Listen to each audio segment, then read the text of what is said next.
Magandang araw o magandang gabi po sa inyong lahat mga kapatid. Unang pagbasa. Pagbasa mula sa aklat ni Sirach. Anak ko, maging mapagpakumbaba ka sa pagtupad ng tungkulin at mamahalin ka ng mga malapit sa Diyos. Habang ikaw ay dumadakila, lalo ka namang magpakumbaba. Sa gayoy, kalulugdan ka ng Panginoon.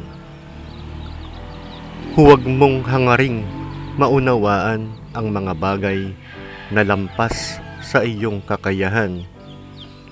Huwag mong saliksikin ang hindi mo kayang malaman. Nililimi ng matinong tao ang mga talinghaga. Nawiwili silang makinig pagkat nais nilang matuto.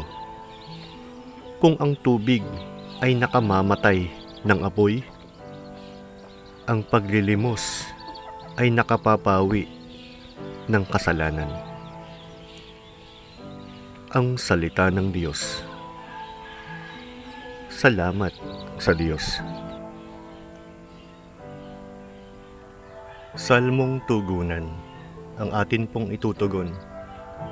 Poon, biyaya mo'y bigay sa mahirap naming buhay. Ang lahat ay nagagalak, natutuwa ang matuwid.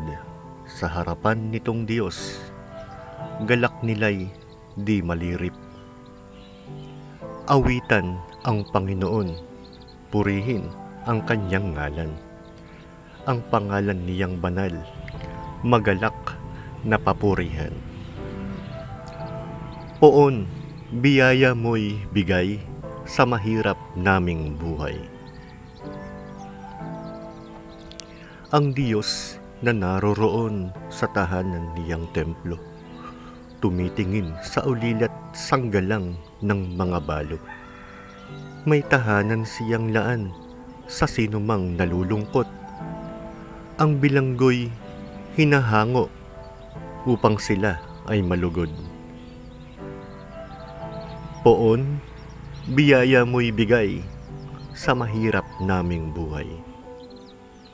Dahil sa iyo, yaong ulang masagana ay pumatak. Lupain mong natuyunay na nariwa at umunlad. At doon mo pinatira yaong iyong mga lingkod. Ang mahirap nilang buhay sa biyaya ay pinuspos. Poon, biyaya mo'y bigay sa mahirap naming buhay. Ikalawang pagbasa.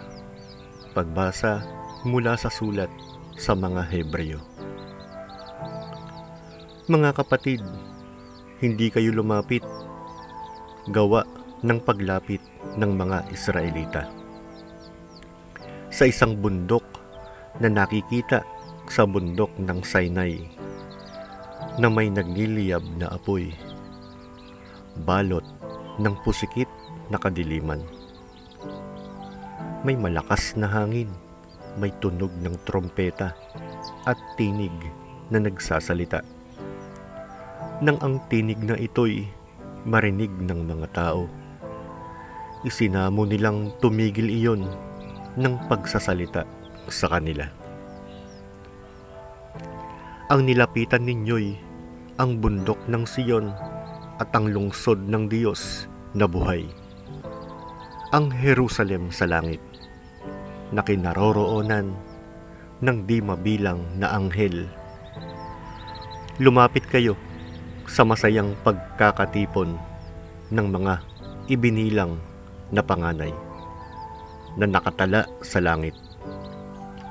Lumapit kayo sa Diyos na hukom ng lahat at sa mga espiritu ng mga taong banal na naroon na sa dakong inilaan sa kanila ng Diyos. Lumapit kayo kay Jesus, ang tagapamagitan ng bagong tipan. Ang salita ng Diyos. Salamat sa Diyos. Alleluia. Alleluia, alleluia. Sabi ni Jesus na mahal, dalhin niyo ang aking pasan, kaamuan ko'y tularan. Alleluia, alleluia. Ang mabuting balita ng Panginoon ayon kay San Lucas. Papuri sa iyo, O Panginoon.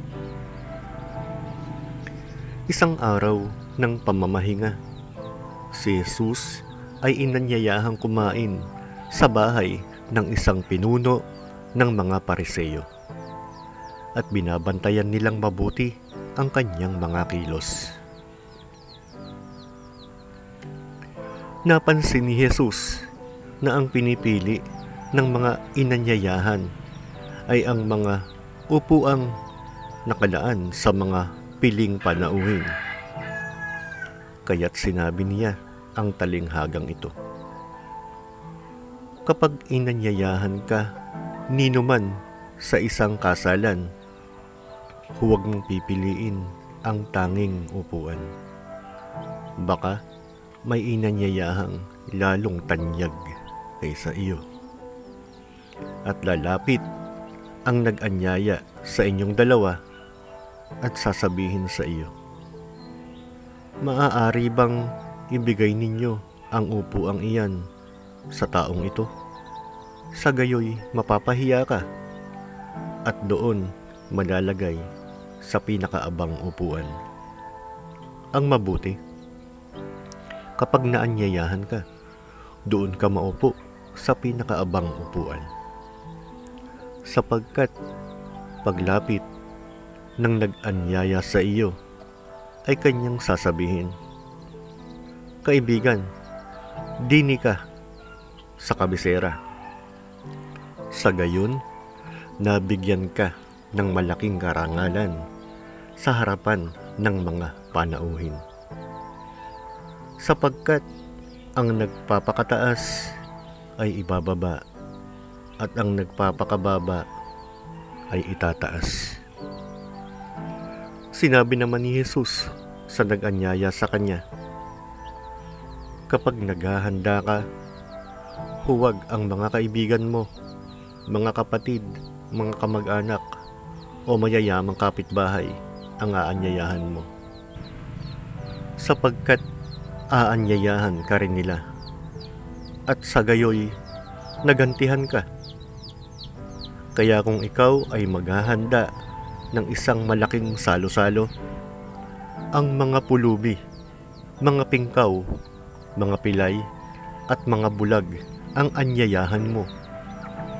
Hindi sila makagaganti sa iyo. At sa gayoy, magiging mapalad ka.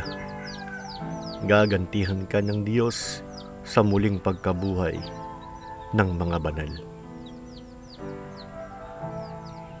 Ang mabuting balita ng Panginoon.